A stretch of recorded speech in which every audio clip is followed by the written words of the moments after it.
Ever wondered if Bitcoin is a good investment? Let's explore. Bitcoin, the first cryptocurrency, emerged in 2009, designed to be a decentralized digital currency.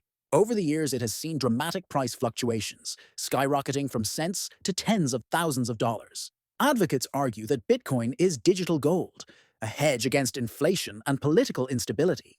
Its limited supply of 21 million coins adds to its allure as a store of value.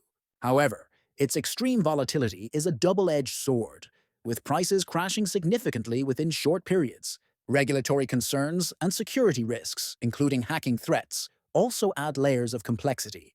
While some investors have reaped substantial profits, others have faced significant losses. So, is Bitcoin a good investment?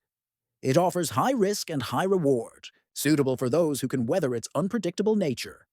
Always conduct thorough research and consult financial advisors before diving in. Be prepared for a roller coaster ride.